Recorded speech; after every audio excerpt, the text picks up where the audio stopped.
your parent, maybe I'm making an excuse for it, but with a parent, you kind of feel like that's your job as a kid to do that. With a spouse, I think there's almost this feeling too that people go, you know, this is, I mean, I know that this has happened. I don't know if it happens for men more than women, but a lot of times I'm making an excuse for it.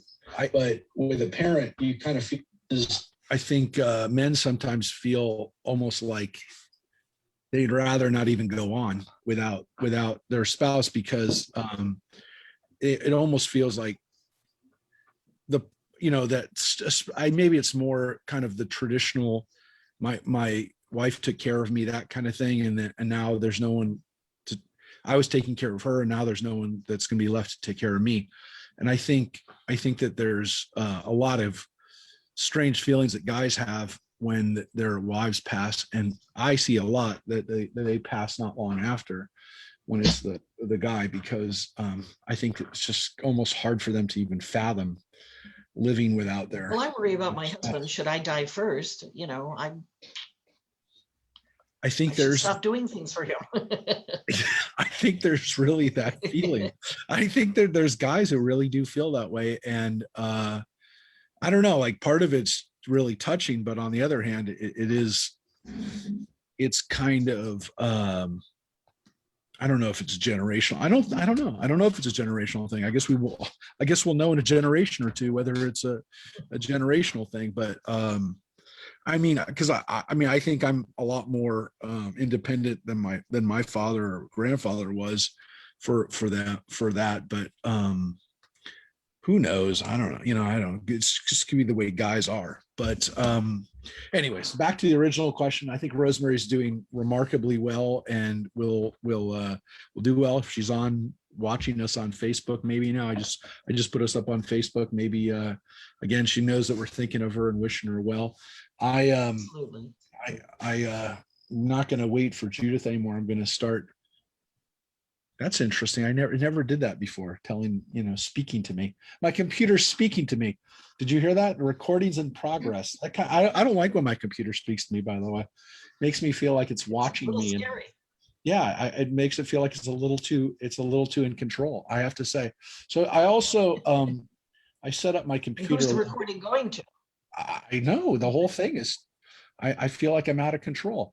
No, I've set up my computer a little bit differently now for and I hope this works, but I am trying out a slightly different system now that I'm knowing that we're going to soon be back in a room. Our plan. We know when, Rabbi? No, but I think we'll know more today. Because we're working on the rest of the camera installations today and tomorrow. I wanted to do it over the weekend, but it'll be done by this weekend. That I know. And so I'll know more this week. But I think, definitely sometime in June, we're going to go to that process. The last thing to do, by the way, as I said, is to put up the kind of screen or the kind of projector that will allow people who are not here with us to feel there with us. So, and for us to feel like they're with us. So that's the last piece of this, by the way, too, which should be the easiest piece, but we have to do all that's the last piece, is figuring out how to bring everybody in. But yeah, the some of the cameras are installed. The computer's being installed today or tomorrow, and then we'll be able to try it out.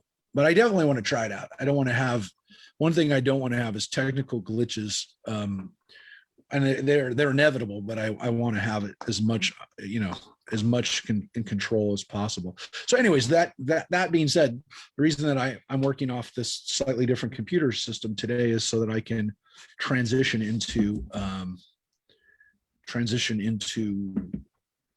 not being at home anymore, which is going to be kind of cool. Oh, by the way, that's a really good segue into what I'm about to share with you, which is going to Exodus to the Mount Sinai, as Moses goes back up onto Mount Sinai to get the second set of commandments. We have this great scene where we kind of looked at last week, where Moses asks God for a face-to-face, if you will. And as we discussed, God kind of says, no, you can see my back, see my backside, but I'm not going to let you see my front. You're not going to see my face. You cannot behold my glory, or else you would perish. And so that's the line from the Torah, but he does let him see this part of him. Now, what's interesting about this scene at Mount Sinai is that we read about a cave on Mount Sinai later on during the time of Elijah. And Elijah, as some of you may remember, is a prophet, a really successful prophet, too successful, if you will. He's during the time of King Ahab in the northern kingdom of Israel. King Ahab was the most powerful of the Israelite kings, the kings of Israel who broke away from the Judah kingdom. And Ahab lives in the 800s, so about 2,800 years ago, about 400 years or so after Moses. And so Elijah has a lot of Moses quality to him. He does a lot of miracles. He has great amount of power. He is connected, as we know, to the Messiah, that he's going to announce the Messiah. But he also has a really special scene in the Bible. And actually, you know what? Maybe we'll take a quick gander at it before we go on. It's a really famous scene because it is where he actually also has a divine encounter like Moses. And I will take you to look at it really briefly. Where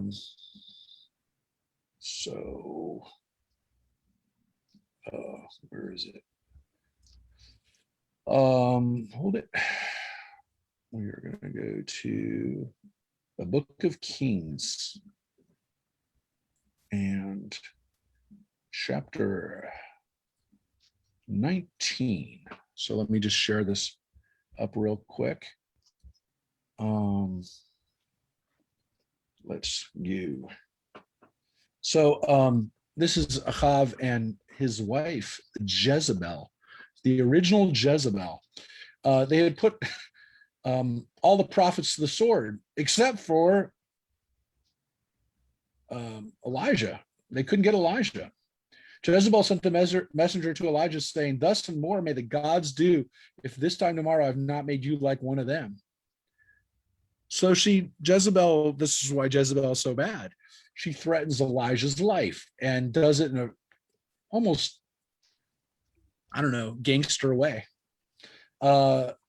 And so it says, frightened, he fled at once for his life. He came to Beersheba, which is in Judah, and left his servant there.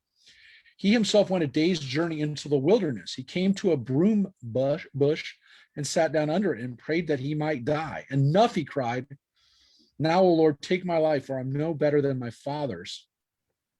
Which, doesn't seem like a normal kind of thing to do, but that's what he said.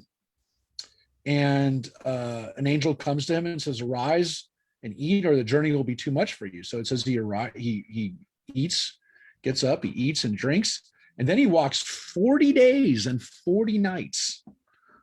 That's kind of a symbolic amount.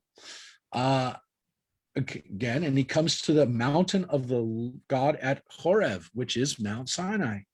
And then it says he went into a cave, and there he spent a night. And then the word of the Lord came to him. He said to him, why are you here, Elijah? Now, it's a very dramatic scene because God,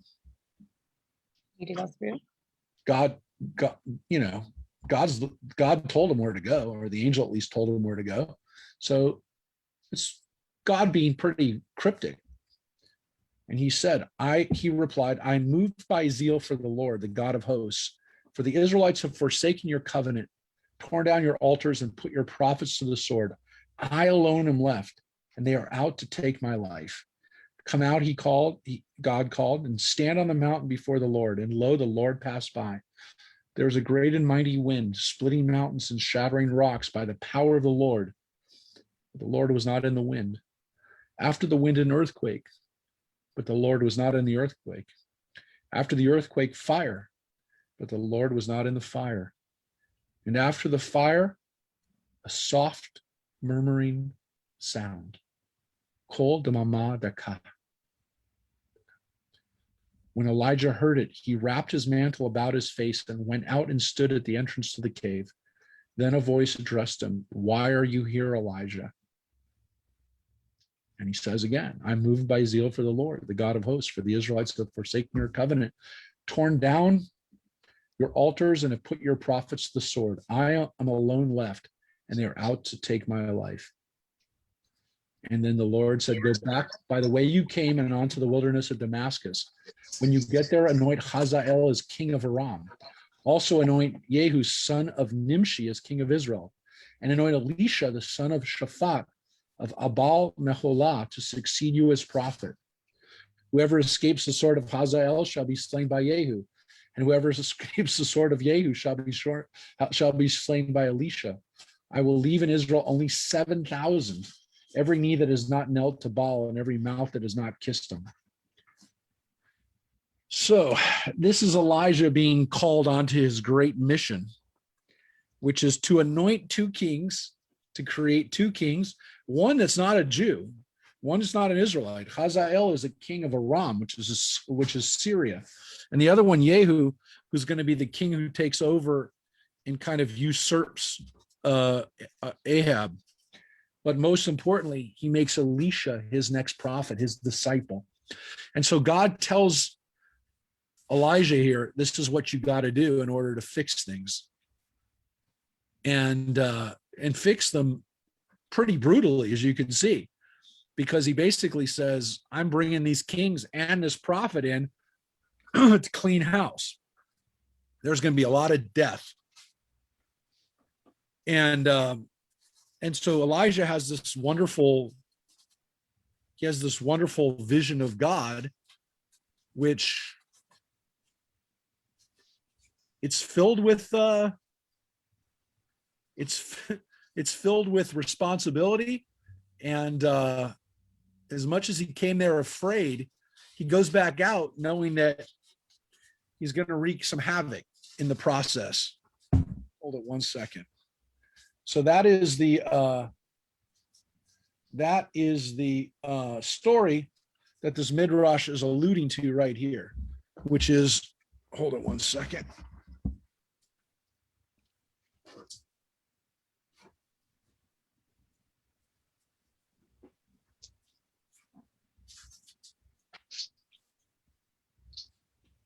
My dog just decided to eat a envelope. I heard him eating something, but it was an envelope.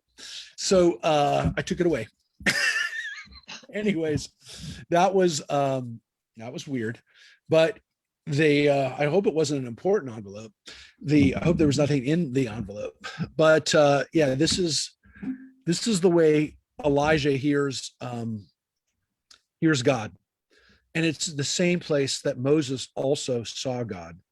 Look, it's one of the most famous scenes of a divine encounter, the Elijah story. In some ways, I'd argue that it's actually more famous than the Moses story. The reason being that to some extent, Moses has already had a mystical encounter, a divine encounter with God at the burning bush, which also, of course, happened in the same place. So what's interesting is that this place, Mount Sinai, is a place of divine contact. Moses and the Israelites are there all together. Elijah's there by himself. Moses was there by himself originally. What's so powerful about Elijah's encounter, and why I think it's the most famous encounter, one-to-one encounter, obviously the Mount Sinai encounter of all the Israelites is the most important or the most famous, because it's a communal, it's a congregational, it's a huge, it's not even a group of people. It's a nation that encounter God together. But on one-to-one encounters, the burning bush is pretty powerful. And Elijah's is so powerful because it's like the burning bush in the sense that God is not where you expect God to be. God isn't in the big signs. God isn't in the noise. God's not in the fire. God instead is a soft, still voice. It's really not a really great English translation for that, but it is the God is literally in the moment of silence. My dog doesn't like either. That's that soft, still voice, or almost an inaudible sound. That's where God is. And that's, I think what makes the scene so powerful and so memorable is that God is not only not in a loud voice, but God isn't even, like, God almost can't be heard in the revelation and the experience of, like, actually seeing God. You wouldn't even know that it was happening. So that's what I think makes that scene also so powerful, is that God is actually in the silence of that experience, not in the noise. And the weird thing, of course, is that God caused all of those other things to happen. That's the other thing. God made the earthquake. God made the temple. I mean, God did all those things, but God wasn't in those things.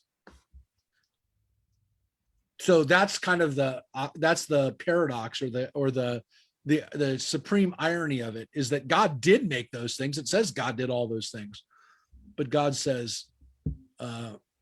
instead speaks out of that stillness, out of that softness. It's disconcerting, though, that in that still, soft voice, he asks Elijah to slaughter the unholy. That the moment of that, what he does here in this scene of Elijah literally running for his life is he's turned into he's turned into the force of retribution, right? So it's kind of sad and scary and frightening that that's what has to happen, but it really is that it's almost that it's almost that scene, like, there's only one actor who pulls that off, which is Clint Eastwood, which is in Unforgiven, where which is one of the best westerns or movies ever made, where the guy just wants to be left alone, but is drawn back into having to act, to be vengeful. And it only works partly because it is Clint Eastwood. But this idea of, I don't want to be a man of violence, or I don't want to. Now, again, we don't know Elijah didn't want to be a man of violence, but because Elijah does seem to be prone to acting very prophetic. I was going to say irrationally, but he acts prophetically. And look, you read it. I mean, I showed it to you. When he goes out to the desert, he actually says, I just don't want to live anymore. I mean, it's a fairly suicidal comment to make, where he says, I just, so let me, I'll just die here. So, it's a lot like Jonah. Elijah seems kind of like that in between thing. Though what's interesting about Elijah, and he comes earlier than Jonah, Elijah's midway between, not midway, he's closer to Jonah as far as time wise, but kind of like in the way that he operates, Elijah is kind of midpoint between Jonah and Moses, in that Moses doesn't want even to be an agent of retribution. He like would rather just people not be punished at all, whereas Jonah really wants people to be punished and wants to kind of be like Elijah. I mean, Jonah wants the message that Elijah got. When God speaks to him and doesn't give him that message, he's depressed. Right. He wants to be Elijah. And I think that, there is that. I think almost every prophet wanted to, at some point, to be Elijah. I mean, that's the that's the interesting thing too, Reverend Lynn, about Jesus, was that people were expecting that type of action, right? So there actually is a scene it's actually in Acts where they ask Paul whether he's Elijah, and that kind of role of being the prophet of Zealot.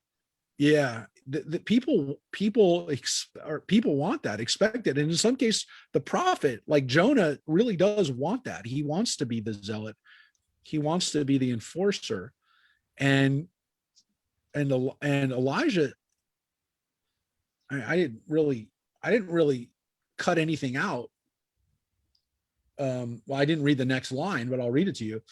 After he's done being told he's going to be responsible for this massive death, the next words are, he set out from there and came upon Elisha, son of Shaphat, as he was plowing. And there's this famous scene where Elijah just says, "Hey, come with me. You're done. Put the plow away, and you're going to start. You're starting your job as a prophet." It's a pretty dramatic scene too, where he just upends the guy's life and says, "You're coming with me," but Elijah does not hesitate at all to take vengeance on Ahab and his crowd. And again, look, they tried to kill him. I don't get me wrong. There's not a reason why, but it's interesting that prophets are in that role, and partly it's because they're getting people mad at them, right? And so Jeremiah famously gets thrown into jail and almost dies, is almost killed, because he's telling the people during the Babylonian time, "Hey, God's going to destroy it. It's over. It's too late now." Like Jeremiah says, "We're done. There is no turning God around. We're already on the die has been cast. Now the question is, what happens to us after we get destroyed? How do we come back?" And people were like, "What are you kidding? We're still here. We're not going to be destroyed." And so they throw Jeremiah into prison. So Jeremiah, doesn't get to do the vengeance part either. But prophets, again, everybody knows about, or not everybody, but people know what happens to Jesus. But that role of a prophet being razor thin margin between being killed and being the killer, that's part dangerous to be a prophet. Yeah, that's biblical prophecy. In the Wiz, when the queen says, "Don't bring me no bad news." Yeah, that's true. Yeah. The prophets are at least have to some extent embrace their role of being an agent. I would say not an agent of change, but an agent of destruction. And some of them abide with that and accept it, and some of them are, some of them just hope it doesn't happen in their lifetime. Again, but don't you think aren't we all waiting for a clear voice, a clear direction? I mean, is that always the question? What I just heard, is that from God? Is that from someone else? Is that from my own mind? We want some kind of clear direction. Which is why I think when you see what actually happens, when you get that clear direction, it leaves some of us saying, "You know what, God, don't talk to me." Right? I honestly, I think people who've thought about this or read about it enough at some point go, "I hope God never talks to me, because I don't want to be the bearer of that message." And I don't have it within me to. I don't have it within. And I don't want to be a martyr. I don't want to be martyred. I want to be left alone. And I think a lot of people would just as soon say, if having a communication with God means I've got to do something like this, I'm okay with being left alone. I don't need a special audience with God. Now, to some extent, Moses asks for it. He didn't ask for it in the first place, right?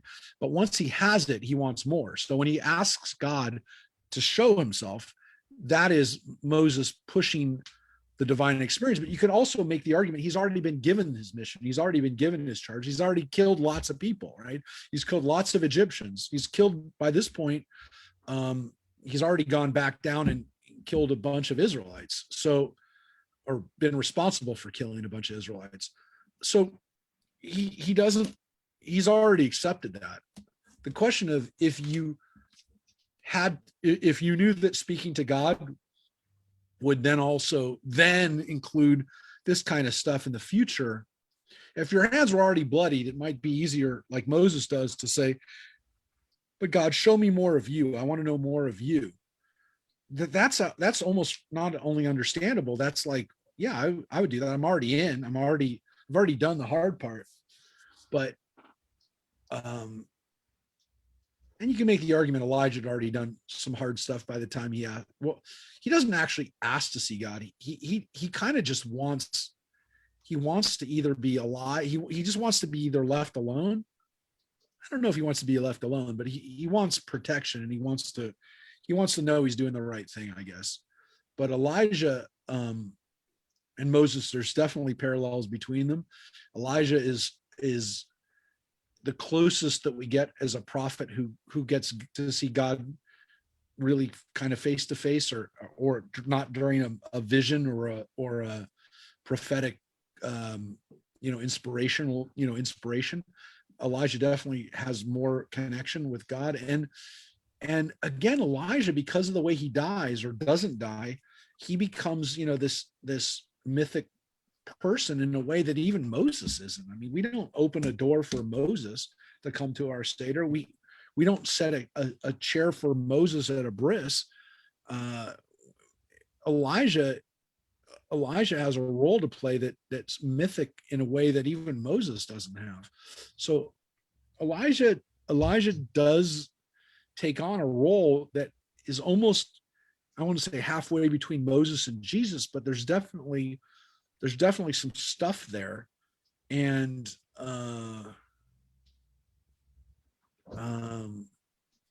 help me out now. I think that'd be an interesting reflection, or an interesting play, sort of the three.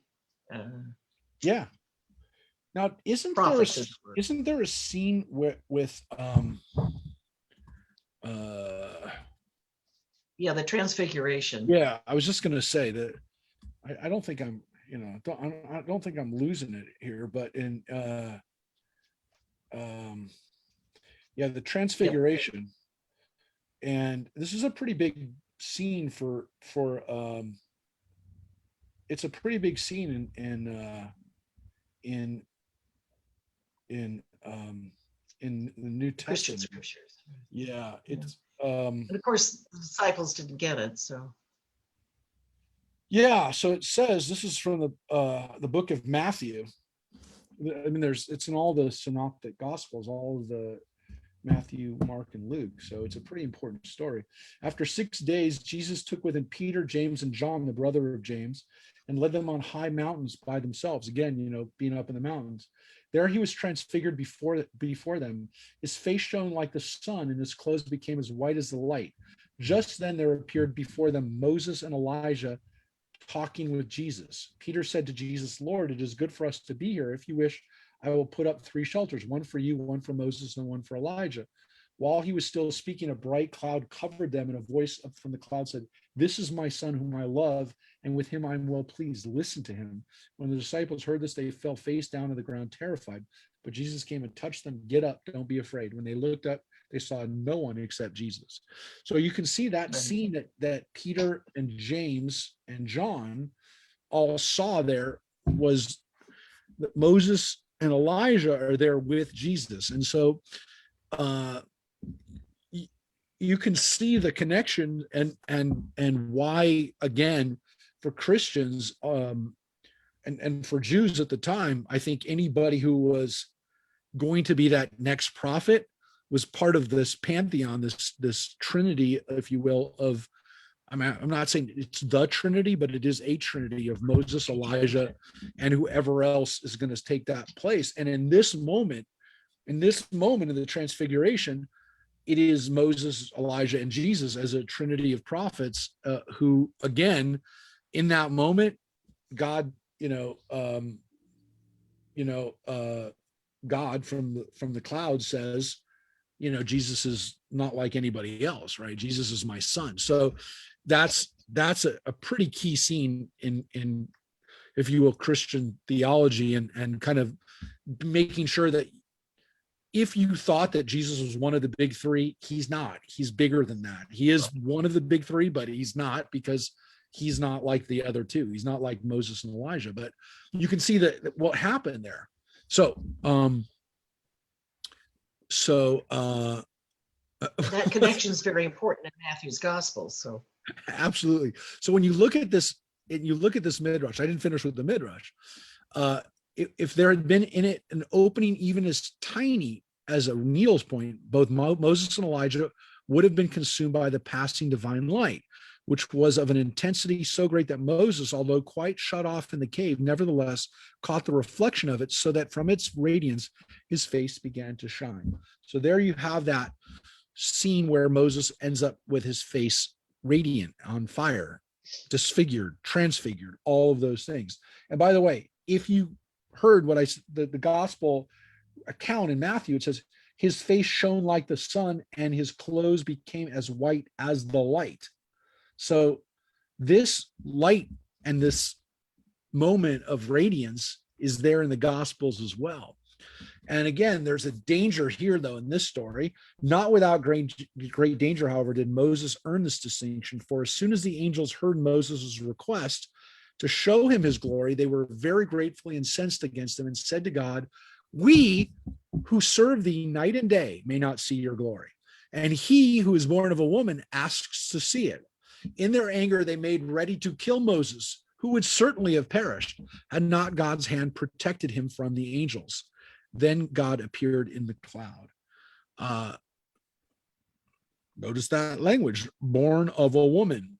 So this is, this is indicative of, again, what makes human beings different than God, different than angels even, and that what Moses is asking for is not something that a human being is supposed to behold. Which again, going back to the midrash, if you will, in the Gospels, holy moly, that's literally what they're saying right here by saying he's the son, he's my son. So why does Jesus get elevated to this point? Because he's not a son of a woman. So again, I know everyone's going to say, but yeah, but what about Mary? Well, it is he's a vehicle. Yeah, and it really, now you understand why is that phrase "born of a woman" such a loaded phrase, because again, being born of a woman would not allow Moses even to see God in his full glory, let alone be in his presence. So remember this kind of sharing that went on, or this, it's not really a sharing, this was the environment that Christianity grew out of, and this type of language. So it was the seventh. Yep. It was the seventh time that he appeared on earth, meaning God, and taking the guise of a precentor of a congregation, he said to Moses, by the way, a precentor of a congregation. That's the way God appeared to him at that moment, which is kind of weird, because it's like saying he came to him as a rabbi, if you will, which they didn't. Rabbis weren't the precentors of a congregation. It was more of a cantor or a leader of services rather than a rabbi. So I want to make sure I make it clear. They didn't say rabbi. I said rabbi, because that's usually who's the precenter of a congregation now, but not in those days. He said to Moses, "Whenever Israel hath sinned and calleth me by the following 13 attributes, I will forgive them for their sins. I'm the Almighty God who provides for all creatures. I'm the merciful one who restrains evil from humankind. I am the gracious one who helps in time of need. I am the long-suffering to the upright as well as to the wicked. I am bountiful to those whose own deed do not entitle them to lay claim to rewards. I'm faithful to those who have a right to expect good from me, and preserve graciousness unto the 2000th generation. I forgive even misdeeds and even atrocious actions, in forgiving those who repent." And again, this is the phrase, Adonai, Adonai, el rachum v'chanun erech hapayim rav chesed ve'emet. It is the words that we hear here. It's the words that we hear later on when Jonah says, "I know you are merciful. I know you are a God who forgives." And Jonah turns it on him. It is interesting because here in this moment, it's not about God being vindictive. It's actually God being forgiving. And these are the words that we say when we open up the ark at the high holidays. At Rosh Hashanah and Yom Kippur, we do what the rabbis tell us to do, which is that whenever we talk to God this way, God has to forgive us. When Moses heard this, and particularly that God is long suffering with sinners, he prayed, "Oh, forgive them Israel's sin which they committed in worshiping the golden calf." Had Moses now prayed, "Forgive the sins of Israel until all the ends of time," God would have granted that too. It was a time of mercy. But as Moses asked forgiveness for this one sin only, this one and only was pardoned. And God said, "I've pardoned according to your word." So here's a great midrash. Moses, why did you not ask for more? You had a perfect opportunity to ask for us to have forgiveness for all time, for everything. Of course, you can't. You can't get blanket, what is that? Blanket immunity or blanket pardon. He wanted a blanket pardon. I think it's pretty significant, by the way, that Moses, that the rabbis at least felt that there was something more that he could have done. Like Moses was weak in his ask at this moment. Look, I mean, the reality is that this is a huge thing to ask for mercy for the people who've just been given the Ten Commandments and who have almost, as we saw, God said, "I'm going to destroy them all." And now, God hasn't done that. He already argued with him before he went down with the Ten Commandments. And now, Moses has, Moses has now created this situation with God where I'm going to read you what the Torah says. After he says these words, Moses said, "If I've gained favor, O Lord, pray, let the Lord go in our midst. Even though this is a stiff-necked people, pardon our iniquity and our sin and take us for your own." And in a weird way, this is connected to all other forms of idolatry that the people will later get into. And so this is the worst example of idolatry, but it's not the last. And it really does give people it gives people a chance to be forgiven in this moment, but kind of be reminded that that God expects when they come into the land to tear down all the altars, all the foreign shrines. And of course they didn't do it. And the idolatry becomes a sticking point and a problem for people all the way through to King Ahab and Jezebel and people worshiping Baal. So, this is God forgiving, but also kind of a recognition that that Midrash gives us the clue that this isn't going to be the end of us screwing up. So, and in particular, it says, the day on which God showed himself merciful to Moses and his people was the 10th of Tishrei, Yom Kippur. This day is Yom Kippur, the day on which Moses was to receive the tables of the law from God for the second time. And all Israel spent it amid prayer and fasting, that the evil spirit might not again lead them astray. Their ardent tears and exhortations, joined with that of Moses, reached the heavens, so that God took pity on them and said to them, "My children, I swear by my lofty name that these your tears shall be the tears of rejoicing for you, that this day shall be a day of pardon, of forgiveness, and of the canceling of sins for you, for your children, and for your children's children, to the end of all generations." And so here you have essentially the beginning of Yom Kippur. Even before we get the story in Leviticus where Aaron's two sons, Nadav and Avi, who screw up and they get killed by God, and then they get this rededication of the Mishkan, of the tabernacle, and they get purified and everything. I mean, the other priests get purified and the utensils and stuff get purified. They'd only been in operation for a week before it was the 8th day that they got touched by death. And so that is, as we have in our tradition, that's what we're supposed to do every Yom Kippur as part of the ritual. But it doesn't say that scene of Nadav and Avihu happened on Yom Kippur. It says that this day, when Moses got the second 10 commandments, was Yom Kippur, the 10th of Tishrei. And so Moses pleads for the people, but it says that the people also pled themselves, which it doesn't exactly say that in the Torah, but the Midrash says that the people did as well. And it says the combined power of the prayer and words of Moses and the prayer of the people took effect. So a little bit more on Yom Kippur. This day was not set for the annual Day of Atonement, without which the world could not exist, and with which will continue even in the future world, when all other holy days will cease to be. The Day of Atonement, however, is not only a reminiscence of the day on which God was reconciled to Israel and forgave them their sins, but it is also the day on which Israel finally received the Torah.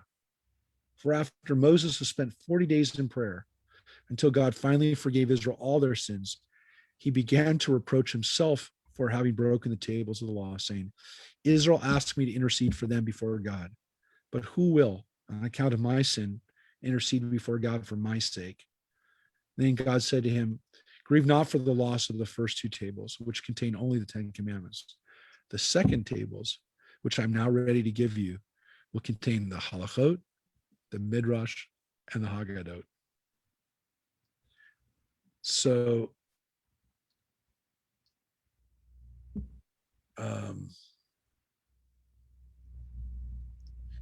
what's interesting about this day is that it may not have initially been the day that was supposed to be the day for Yom Kippur, but it becomes the day of forgiveness. And Moses realizes in that moment, oh, wait, you know what? Maybe I'm responsible for something too here, which is God never told me to break the commandments. I did that. It was my sin. It was my losing my temper. It was my, making a scene, being dramatic, whatever it was. Moses in that moment realizes, my gosh, I just broke the 10 commandments and I had no right to do that. And he's suddenly very, very, very upset at his own problems, his own sin. And then God said, it's okay. It's okay. Because the new set's going to be even better. Because I'm not just giving you the 10 commandments. I'm giving you all of the law. I'm giving you 613 commandments. I'm giving you the Midrash. I'm reading now. I'm giving you the Haggadot. I'm giving you the legends, the stories, the Talmud. I'm giving you everything. So it's only through that mistake that Moses makes that the people get everything now. So it's almost like God saying it worked out. It worked out for the best. But there is that scene where Moses is like, well, who's going to help me? I helped everybody else, but there's nobody who can intercede for me. And so that's a powerful reflection on what it means to be a leader, and also to feel like, I can help other people, but who's going to help me? So it's an interesting psychological reflection of that. So at the new moon of the month of Elul, Moses had the trumpet sounded throughout the camp, announcing to the people that he would once more take himself to God for 40 days to receive the second tables from him, so that he might be alarmed, so that they might be alarmed by his absence. And he stayed in heaven until the 10th of Tishrei, on which day he returned with the Torah and delivered it to Israel. That's a kind of a convoluted way of saying that the 40 days that we mark every year from the beginning of Elul to Yom Kippur is the 10 days from Rosh Hashanah and Yom Kippur plus the whole month of Elul. And we use that 40-day period as a time of reflection. Traditionally, we're supposed to start our work of teshuvah, of repentance, during the month of Elul, so that, we're not just doing it in the 10 days of repentance, that we have 30 days before. It's a 40-day period. And that 40 days, 40-day time, is traditionally considered like a holy period. And again, some people blow the shofar every day, except for Shabbat, during those 40 days. And, there's a tradition of reading texts that help us have a sense of purpose and reflection and forgiveness, using that time as a time of reflection.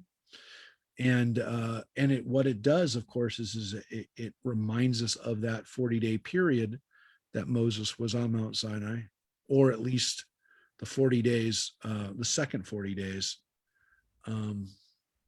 of him being back up on the mountain, which is the second tablets, the tablets, if you will, of forgiveness. And let's look at some of the differences between the first set and the second set. We've already read one, that the second set actually has more than just 10 commandments. Whereas the first tables that had been given on Mount Sinai amid great ceremonies, the presentation of the second tables took place quietly. For God said, "There's nothing lovelier than quiet humility." The great ceremonies on the occasion of presenting the first tables had the evil effect of directing an evil eye toward them, so that they were finally broken. So, what happens when you make a big ruckus and have a big show? It brings evil. By the way, there's a little message here about the way we're supposed to do things, which is maybe not call attention to ourselves. What's weird about this, so weird about this, is that the evil eye actually even had an effect on the 10 commandments themselves. The tables, the tablets, were victims of the evil eye. And so what happens is, if you make a great noise about something, you're asking for people to be jealous of it and to,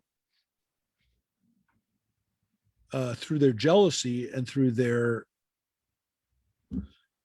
thoughts, bring about the destruction of the thing. So what happens with the evil eye here, as you got to see, is that if you can pass by unnoticed, then you won't get people. Now, again, what would be the evil eye at the 10 commandments? Like, who's going to say, "Oh, I wish I had a better 10 commandments," or I want the 10 commandments. I mean, I don't know what the evil eye would be about it, but of course, it's really a statement about everything else you do, where you make a big show about something and then you're just asking for it. It's kind of this idea that if you get people to look at something and that you're showing off, it'll get taken away. It'll get destroyed. It's a serious deal, by the way. I just want you to know this was not like a little thing, and we haven't gotten rid of that superstition. We haven't gotten rid of that. We haven't excised that fear.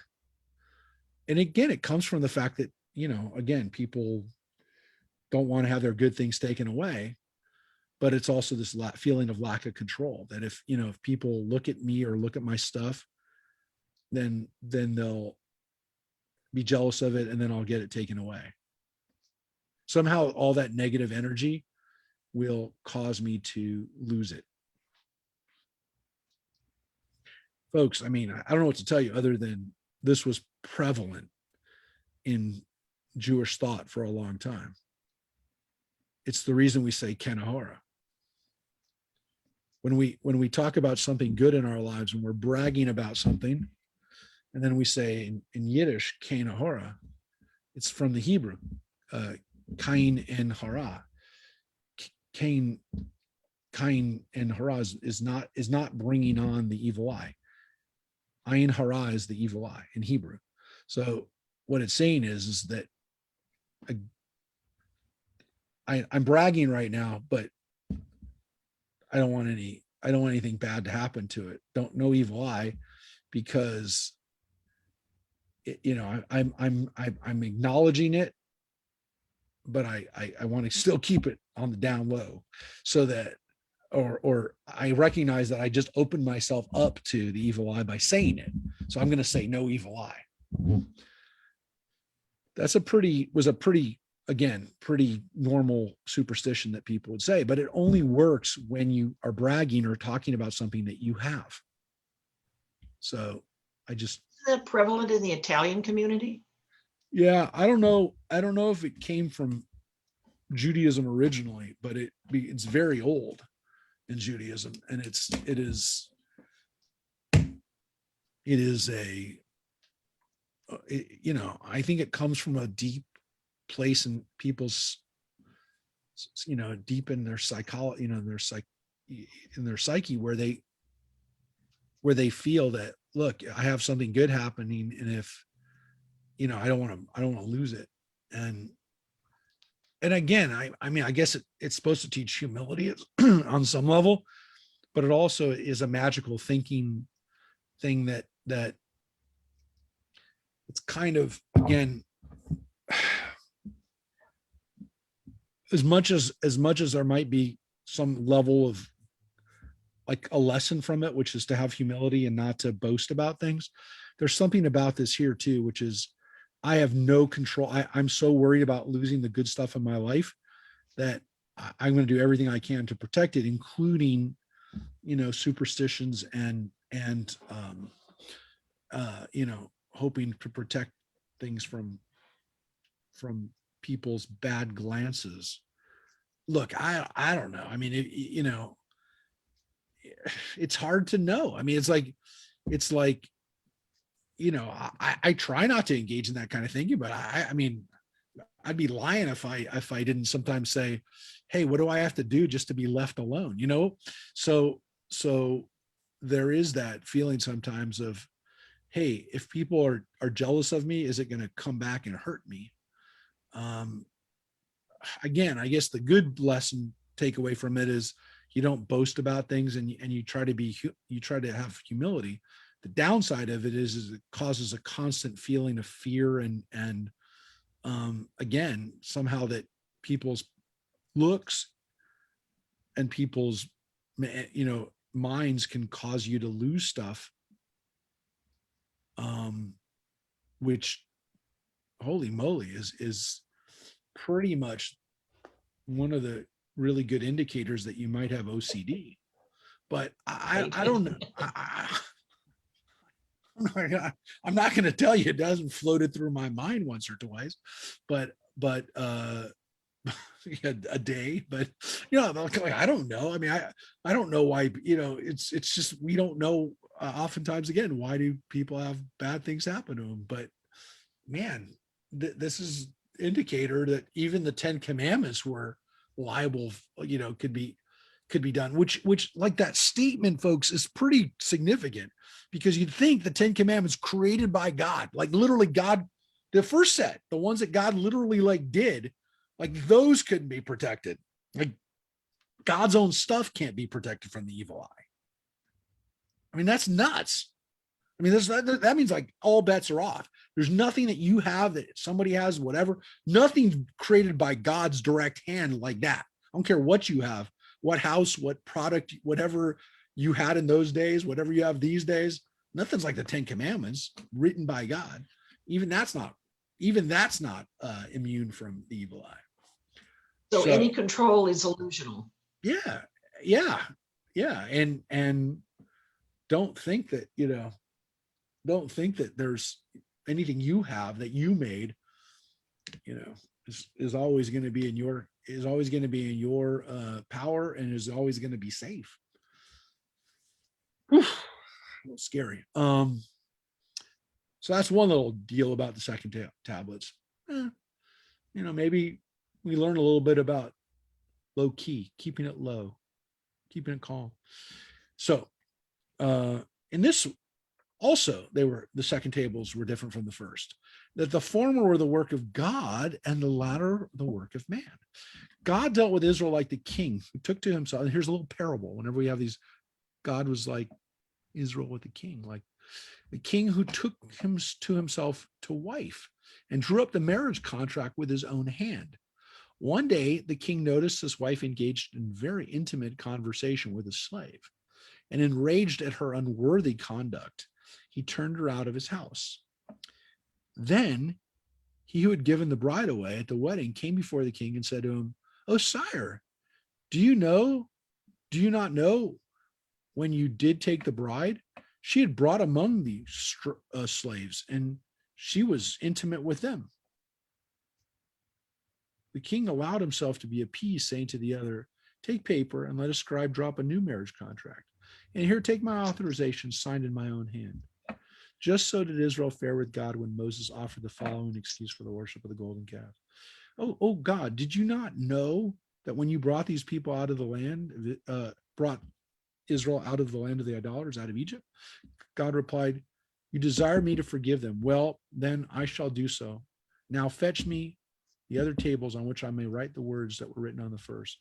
But to reward you for offering up your life for their sake, I shall in the future send thee along with Elijah, that both of you together may prepare Israel for the final deliverance." Ooh, that sounds a lot like the Transfiguration there, that Moses and Elijah get to announce the final deliverance. That is a midrash that explains what just happened in that scene from the Gospels. Moses and Elijah get to together announce the messianic era. But look, I'm not focusing on that for now. Other than that is, of course, interesting. But we already looked at that. Well, look at this interesting. Look at this little interesting. Look at this interesting midrash here, that the tablets, the 10 commandments, both first and second ones, were like a ketubah, a marriage contract. And the second marriage contract essentially allows the people to not sin, but a recognition that the people were messed up from the beginning. So it's a very weird scene, because no one would write up a ketubah that says my wife is allowed to have sex with her slave. But that's essentially what they said happened, which was the people were already worshiping idols in Egypt. They didn't know any better. Like, you have to take them the way they are. Now, obviously, in that midrash, the parallel is made between idolatry and adultery, which is done a lot, right? It's done. They do that a lot in the Torah, that the two are connected, that one leads to the other, but that they're also, just as when Israel strays from God, they're like a wife that strays from their husband. That's the analogy that's made in other parts of the Bible, especially in the books of the prophets. There's the famous scene where Hosea, the prophet Hosea, is forced to marry a prostitute as a lesson, so that Hosea's life becomes reflective of Israel and God's relationship, where God is like Hosea, who's married to a prostitute, and he can't, he loves his wife, but he knows what she is. This is who she is. That's the way she's going to do things. And so Hosea's prostitute wife is like the Israelites who keep going after idols. So one of the more dramatic prophetic scenes, by the way. The rabbis were so troubled with it that they said it was actually not real, that it was a vision. It was a parable, if you will, but not a real deal. Seems like it was the real deal in the book of Hosea. It seems like Hosea really did that, marry a prostitute, which is a long way to go to prove a point. But he's a prophet. And we said at the beginning, at the outset, prophets sometimes are called on to do some pretty wild stuff. But again, in this scene, in this Midrash, there's this wonderful parable, which is that, man, the Israelites are, they're like a woman who just can't help herself. I mean, I'm not making it up. That's what we just read. And so God loses his patience. He turns them out of the house, if you will, at Mount Sinai. And then you could even say later on, during the expulsion, during the destruction of the temple, he brings them back. He brings them back because he understands that that's just who they are. It's that's who he married. So, but Moses gets special consideration, and if you will, he gets to have that relationship with the people later on, which is that he gets to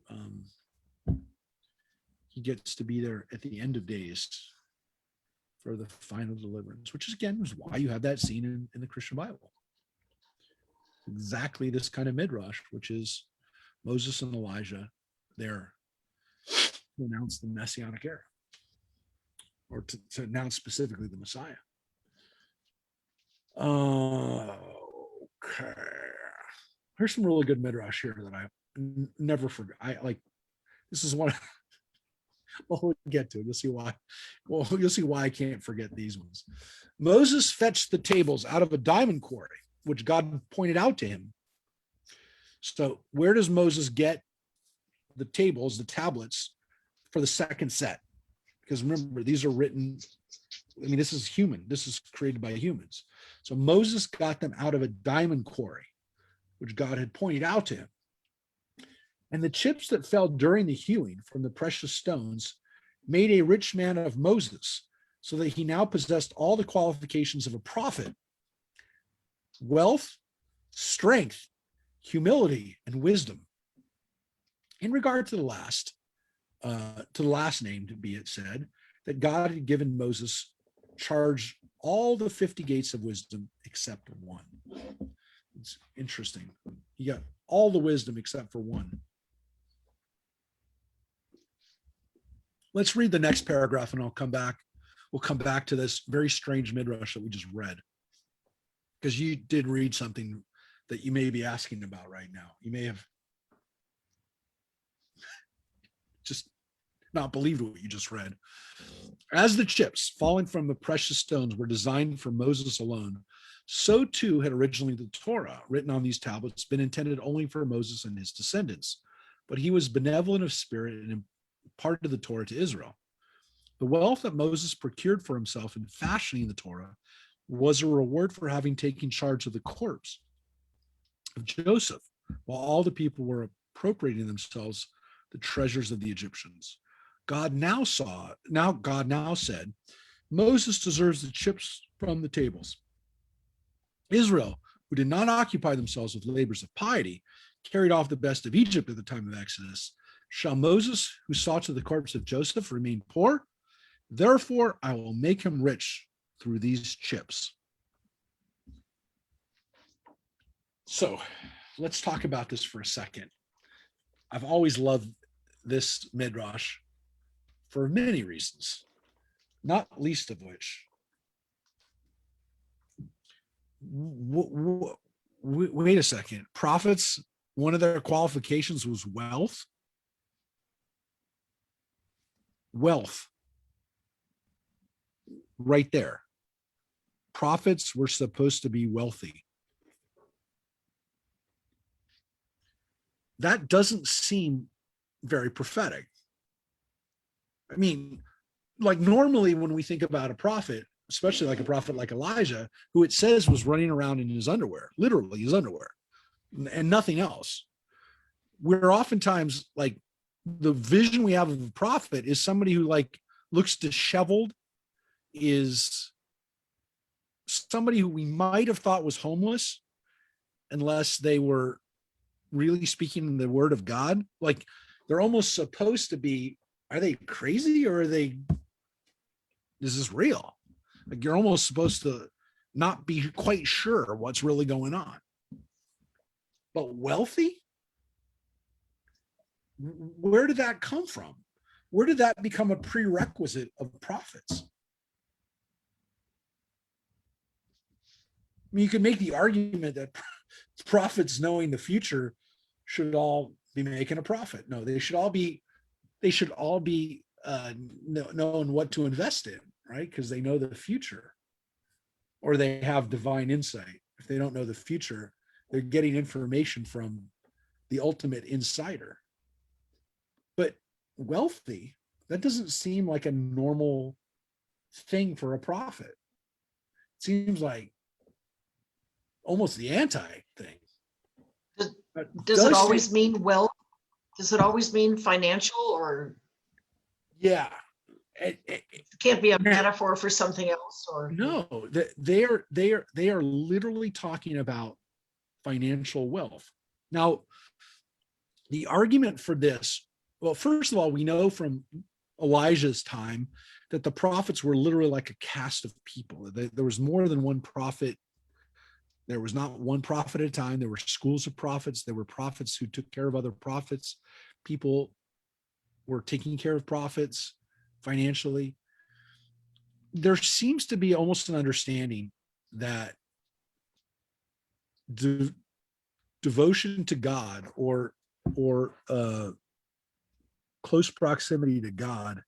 And I don't want to say this is the prosperity gospel, because they definitely do derive stuff from this, but not from the Midrash. I mean, we don't have it in the Bible. That's the weird thing.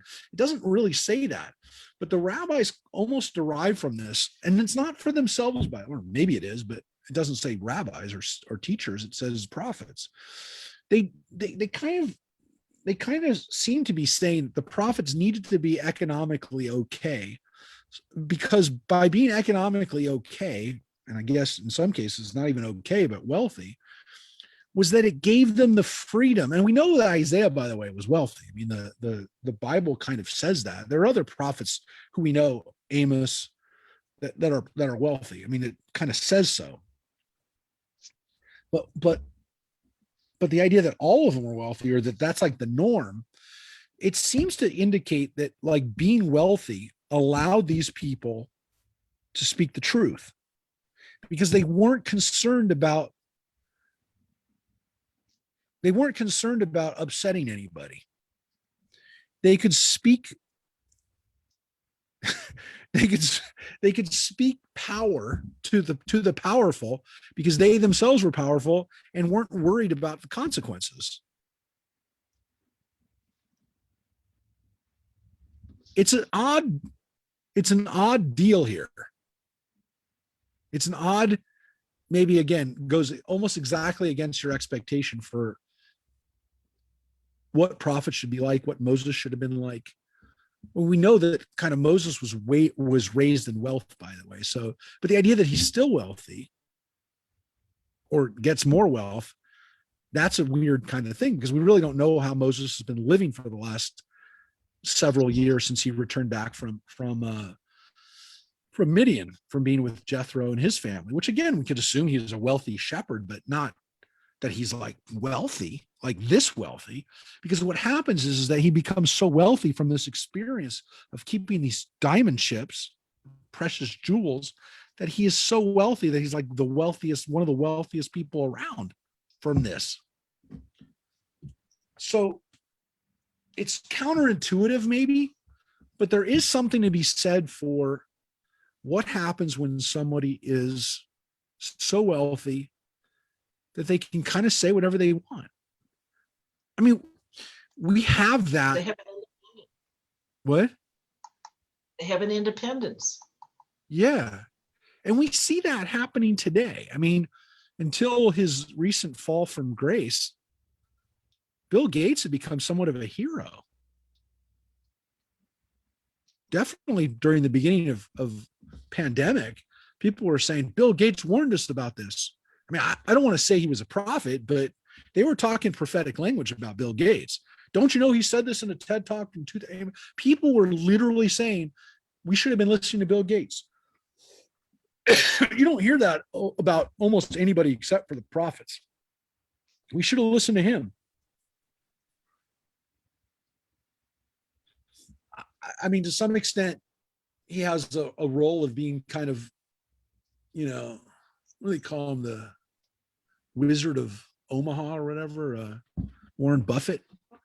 People look at him like a prophet. I know he gave the Berkshire Hathaway talk like a week or so ago, and everybody, they hang on to his take on the economy, what he thinks is happening, what sectors are going to be strong.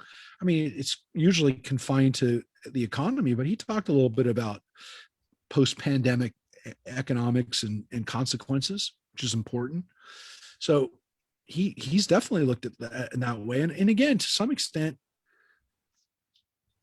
I don't know that we're looking at him like a prophet, but there are a whole lot of people that are looking at Elon Musk as a shaper of what kind of reality there's going to be, whether it's life on other planets or, what type of energy sustainability we're going to have. I mean, these are, if not prophetic, they're definitely leadership roles that we're placing on him. And we've pretty much turned over our elections to the wealthy of our world. And we're basically saying that we're going to have these people make our decisions for us. So I don't know that we've moved beyond this. Again, it's not always in the realm of prophecy, but definitely is in the realm of leadership and in the realm of like listening to people. We tend to defer to people that we look at it. If they're successful, we tend to think, oh, maybe they know what they're doing. But it is kind of counterintuitive. It's not the prophet, screaming with a mantle around his shoulders and screaming at people on the corner, that kind of thing.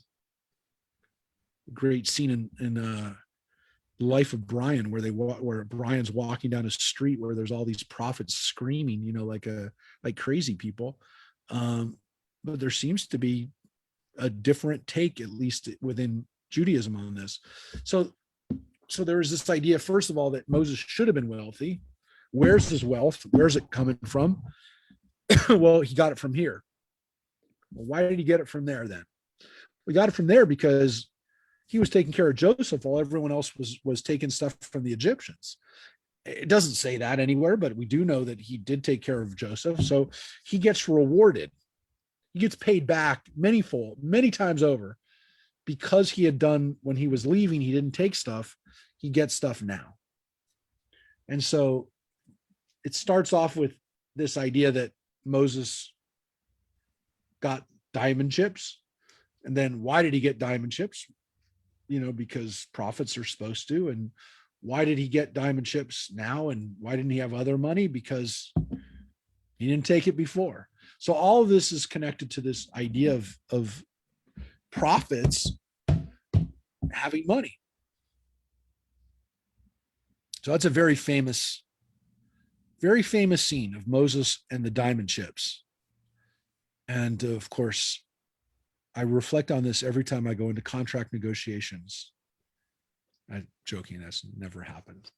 The diamond chip story has never been used and is highly irrelevant. But there, I guess there's a lesson here, which is that maybe the rabbis or other Jewish leaders didn't feel that they didn't have to be recompensed for their work. I don't know. You can make the decision on whether or not that was also the bigger lesson that they're drawing from there. But it is an interesting one about the relationship between financial success and doing God's work. That there might be if there's not a payout to it, it's best if you don't have to worry about the money. I don't know. It's a weird thing to think about. It's not. I will tell you that some of the biggest prophets in our times, now that I think about it, some of the more successful prophetic voices in our day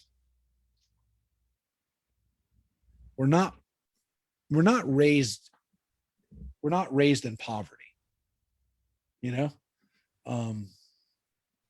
They were not the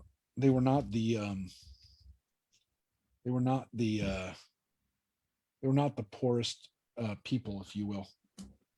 Whether it was Einstein, who was raised in a upper middle class bourgeois type home.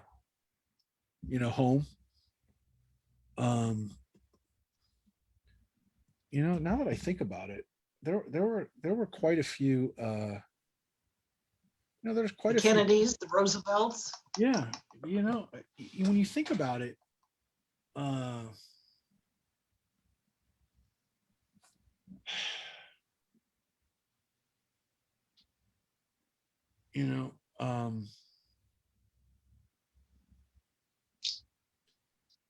not sure. I'm not sure that I can think of too many people that.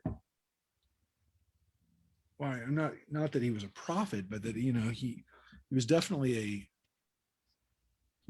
a voice of upheaval. I mean, Karl Marx was not exactly raised poor either, but yeah, it's interesting. It's interesting. I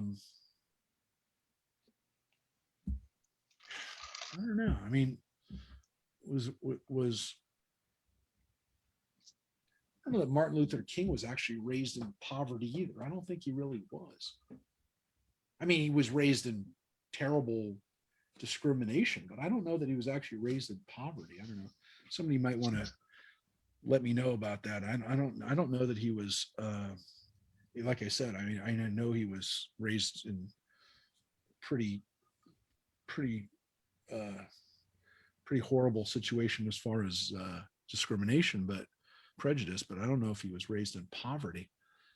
I'm thinking about it. I really can't think. I mean, Theodore Herzl, the Zionist prophet, he wasn't poor either. I'm trying to think if the people that look at the prophetic voices of leadership, or of that kind of people trying to lead us into a new way of thinking about things. But you're absolutely right. I mean, the Kennedys were about as much of a dynasty as you can have. I don't know. I can't. Am I missing somebody? Or is there an American leader that's been prophetic that was, or not prophetic, but in that mode that was raised in poverty? I'm sure there's somebody, but let me put it this way: it isn't coming to me. Wow. Anyways, so Moses and his family were supposed to be also we're going to get money from this, by the way, too. All right. So during the 40 days he spent in heaven, Moses received, beside the two tables of the Torah, the two tables, all of the Torah, the Bible, the Mishnah, the Talmud, the Haggadah, yay, even all those ever clever scholars would ask their teacher was revealed to them. So anything that you can ask, any of these questions that you ask, that was revealed to Moses too. He got everything at Mount Sinai: the Torah, written Torah, the oral Torah, all of the halakha, all the Jewish law was given to him. When he now received the command from God to teach all this to Israel, he requested God to write down all the Torah and give it to Israel in that way. So we know he gets the 10 Commandments, and we know he gets the Torah to some extent. But what about all this other oral Torah? Why is it not written? Right? So this is the question. This is the big question. Why was the Talmud and the Mishnah and the Talmud, the Haggadah, all this other stuff we're getting, why wasn't that written? Why are you giving it to me like this? But God said, gladly would I give them the whole thing in writing. But it is revealed to me before that the nations of the world will hereafter read the Torah translated into Greek, and will say, we are the true Israel. We are the children of God. Then I shall say to the nations, you claim to be my children. Do you not know that those are only my children to whom I've confided my secret, the oral teaching? This was the reason why the Torah was only given to Moses in writing and the other parts of the Torah by word of mouth. Hence the covenant God made with Israel reads, I will give you a written and an oral Torah. My covenant with you says that you shall study the written Torah as a written thing and the oral as an oral. But in case you confound the one with the other, you will not be rewarded. For the Torah's sake alone have I made a covenant with you. Had you not accepted the Torah, I should not have acknowledged you before all the other nations. Before you accepted the Torah, you were just like all the other nations, and for the Torah's sake alone have I lifted you above the others. Even your king Moses owes this distinction he enjoys in this world and in the world thereafter to the Torah alone. Had you not accepted the Torah, then should I have dissolved the upper and underworlds into chaos. Wow. That is a huge, huge consequence to that. I'll start at the end, which is if you hadn't accepted the Torah, I would have destroyed the whole world. So just so you think, well, maybe we didn't have to, you did have to, because the world was at that moment was hanging on the precipice. It was literally going to go over the edge. So you had to do it. But you guys accepted the Torah and all the other oral law. You did not. What you accepted is stuff that I didn't put out. I didn't publish it. I gave it, but you have to be taught it. And of course, later on, it is going to be written out. It becomes the Mishnah and the Talmud, and it actually is written out. But this idea that it's revealed over time is almost recognized as not being the way it's supposed to be. As long as it's oral, you have to be part of the club in order to get it. And it really does seem to be, you got to be part of the club. What's interesting about this is that this Midrash is clearly written at a time when Christianity was already reality. No question about it. No question. Because it says that the Bible is going to be translated into Greek, what we call the Septuagint. We know that's going to be translated. It's going to be translated. Everyone's going to get the edition. So once it's in Greek, everybody will know.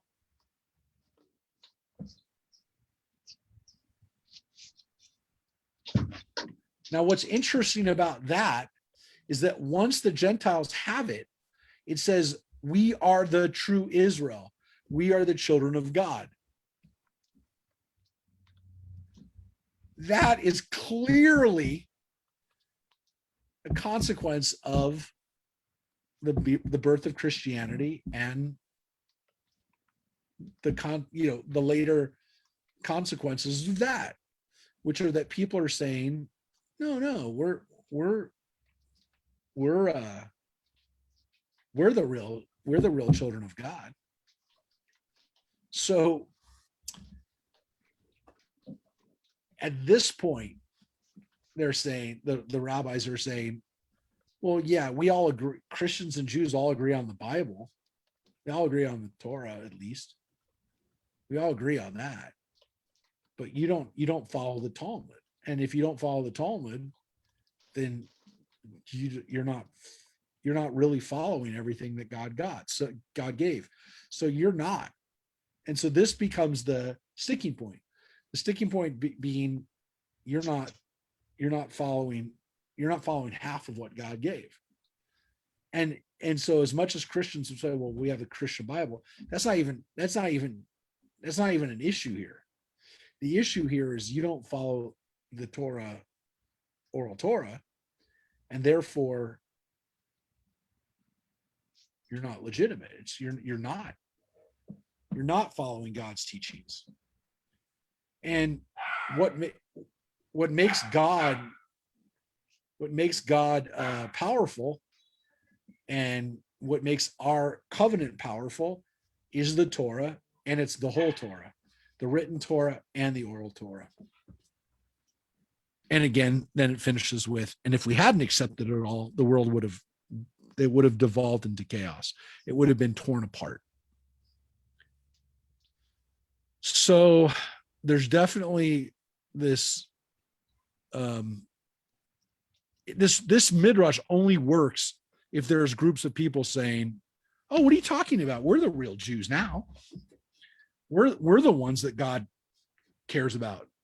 So that only works once that happens, once there's a reaction like that, and once the oral Torah becomes so powerful and so accepted that, oh yeah, you have to accept the oral Torah.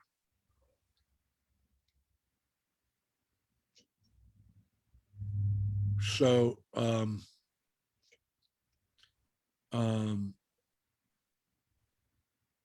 again, it's all about the Torah, and it's all about both Torahs, the oral and the written Torah. All right. 40 days and 40 nights, Moses now devoted to the study of Torah, and all the time he ate no bread and drank no water, acting in accordance with the proverb, if you enter a city, observe its laws. So when Moses is up on Mount Sinai, he's in heaven, which means he has to follow the local custom. And the local custom is you don't eat or drink. You don't eat or drink in heaven. So if you're up in heaven, you can't eat or drink. It goes both ways. The angels followed this maxim when they visited Abraham. For there they ate like men, and so did Moses, who being among angels, like the angels, partook of no food.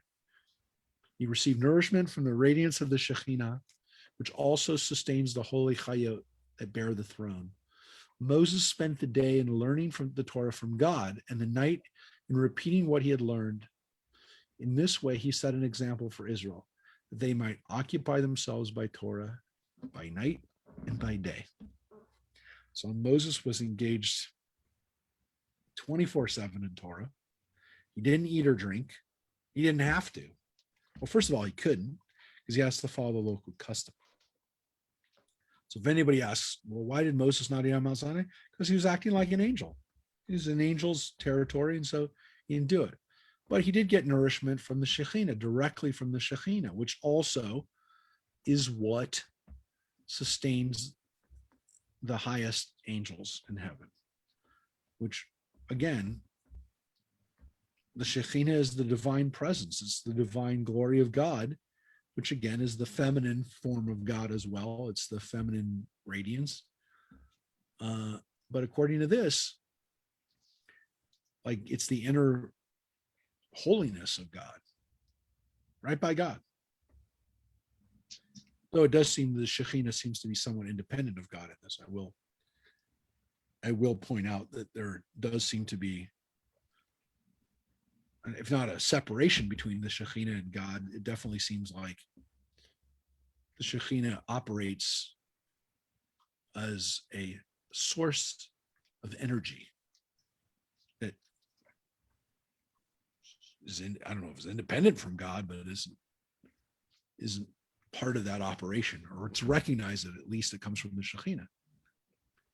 So it says, during this time, Moses also wrote down the Torah, although the angels found it strange that God should have given him commission to write down the Torah, and gave expression to their astonishment in the following words that they addressed to God. How is it that thou givest Moses permission to write, so that he may write whatever he will, and say to Israel, I gave you the Torah, I myself wrote it, and then gave it to you.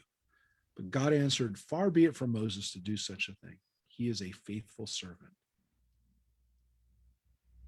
So who really wrote the Torah? Who really wrote it? And it's very clear that Moses never says, it's my Torah. I gave you the Torah. God says, Moses, that's not the way Moses is. He's not taking credit for it. He doesn't call it the Torah of Moses.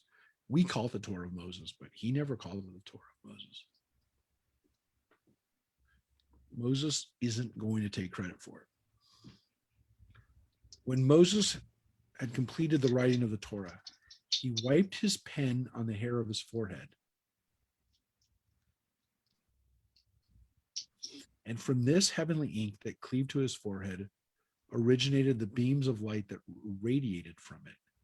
In this way, God had fulfilled to Moses the promise Before all the people I will do marvels, such as not been done in all the earth nor in any nation. On Moses' return from heaven, the people were greatly amazed to see his face shining, and there was fear too in their amazement. This fear was a consequence of their sin, for formerly they had been able to bear without fear the sight of the glory of the Lord that was like a devouring fire, although it consisted of 7 sheaths of fire laid one over the other. But after their transgression, they could not even bear to look upon the countenance of the man who had been an intermediator between themselves and God. But Moses quieted them and instantly set about imparting to the people the Torah he had received from God. So the people, as we read about, are scared of Moses when he comes down from the mountain and he's radiating light. But what it says is that this radiation of light from his forehead actually was from the ink. That's what created that weird miracle of beams of light coming from him. That what transforms or transfigures Moses is the ink that's on the heavenly quill, if you will.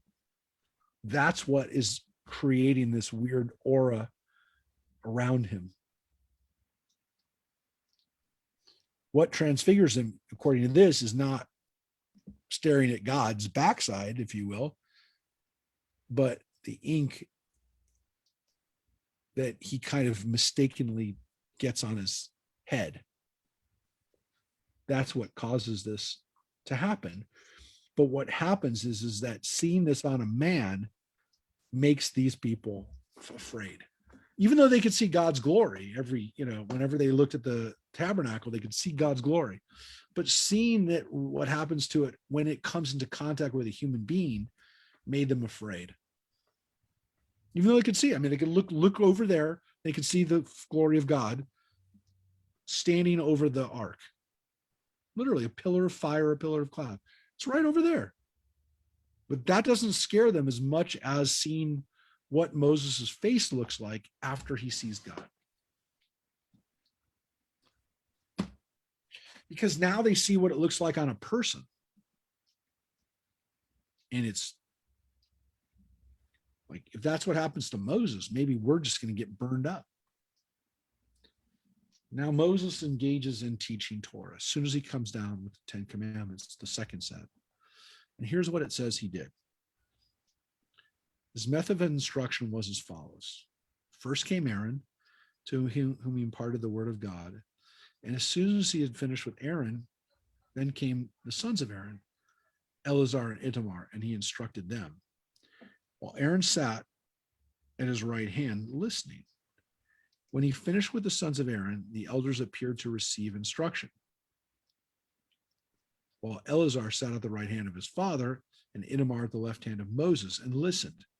And when he had finished with the elders, the people came and received instruction, whereupon Moses withdrew. Then Aaron went over what had been taught, and his sons likewise, and the elders, until everyone, from Aaron down to every man out of the people, had 4 times repeated what he had learned.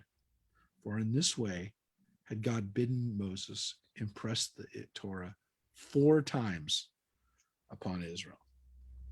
So how many times do the people actually hear this being taught? 4 times, which again seems to be obviously a pretty symbolic number, but one that needed to have happen so that people won't forget. It's interesting that at this stage, it doesn't say Nadav and Avihu, the other 2 sons of Aaron. Eleazar and Ithamar are the only 2 ones that survive. So why are Nadav and Avihu not there at this point? Because he says he started right away. So again, either Nadav and Avihu right away are a problem, or knowing that Nadav and Abihu are going to be a problem, he doesn't spend time teaching them. It's a little problematic because there's a paradox in there, which is if Moses already knows what's going to happen to Nadav and Avihu, it's in the Torah, he knows what's going to happen to them. So here's our problem. If Moses wrote down the whole Torah, then he knows what's going to happen in the future. He knows the spies. He knows all the stuff that's going to happen in this book of the Bible we're reading right now every Wednesday night. When we read the book of Numbers, we read about the people screwing up over and over and over again. If the Torah is written down from this moment on, that means everything else in the book of Leviticus all the way through to the end of Deuteronomy is written. It's already been written. It's already happened. It's been predetermined. I mean, this is a weird situation of trying to figure out how do you make sense of this time paradox, right? How do people know the future and then live with that future, knowing that to some extent they can't change it?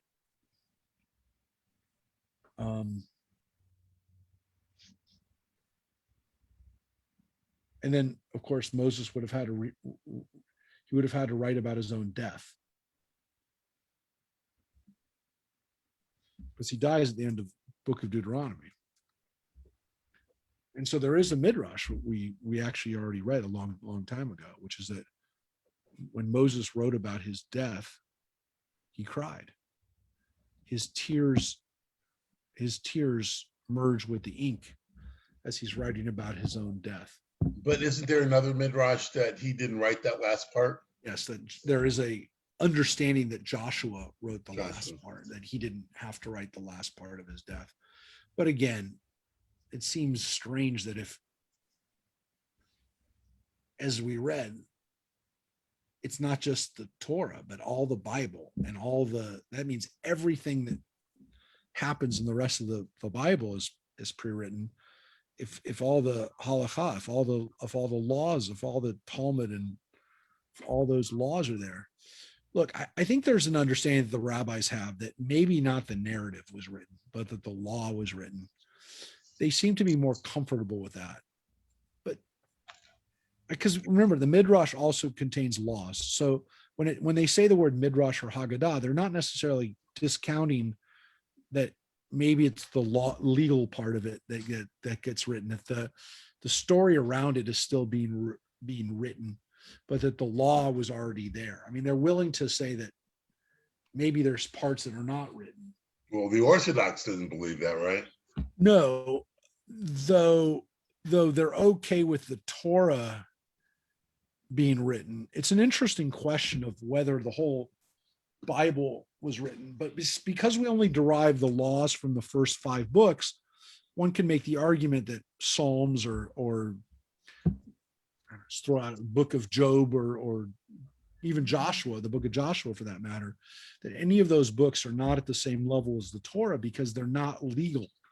And so maybe, again, the whole Bible wasn't written in the sense like King David's life, for example, wasn't already written, wasn't pre-written.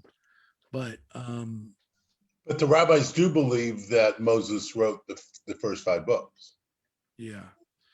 And this idea then that the narrative has already been written, they don't seem that concerned with it. They don't seem to be that bothered by it, but I am. I mean, I'm bothered by the fact that this idea that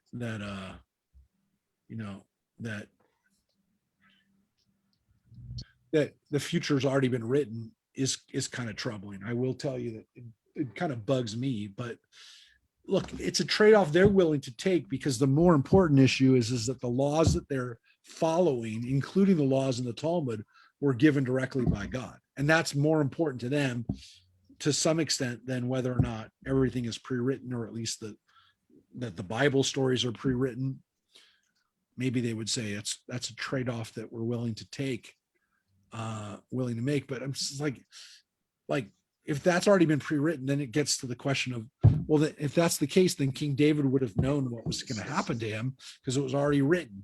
So didn't King David have access to the book of Samuel? So it is a little, you can't really go down that road of the narrative, being pre-written. But look, the most important thing is the authority for the text. So everything else is secondary to that. It doesn't really matter as long as the authority can be established and is established, the fact that it's given at Mount Sinai. And that is preeminent. That is preeminent for the rabbis, that all of it is given at Mount Sinai. There is not a time later on when the people got a law. It all had to happen at this moment, which again isn't what the Torah itself says. I mean, in the story of the daughters of Tzlofchad, the Torah, forget the Bible, the Torah literally tells us that the daughters of Tzlofchad come to Moses and say, well, what about this? It's not in the Torah. We don't have a law about this. And they say, okay, well, we'll make a law. So how can you have that not be development? It's got to be development. In the Talmud has new laws. I know they're interpreting. The rabbis don't believe that they're new laws. They hang every law of the Talmud is based on a text in the Torah. It has to come, and not from the Bible. It has to come from the Torah. It must hang on a word of Torah. It cannot stand on its own free from the Torah. So if the law is there from the Torah, if it can be taken back from the Torah, that means that it was there. The kernel of it, the essence of it was given then. Okay, I'm going to throw out an example then. The Shema, we have to say that, 3 times a day. It doesn't say anything like that in the Torah. 2 times, but it says when you lie down, when you rise up. Their argument is that it says so in there. It says it in the Shema itself. Is that an interpretation? I mean, it seems like it's more poetic, but it does say when you lie down and when you rise up. So people were able to, I don't know, justify or base it on the Torah itself. But it's very important that the Torah is the foundation for the laws. You can't just say, well, it's a good idea, we should do this.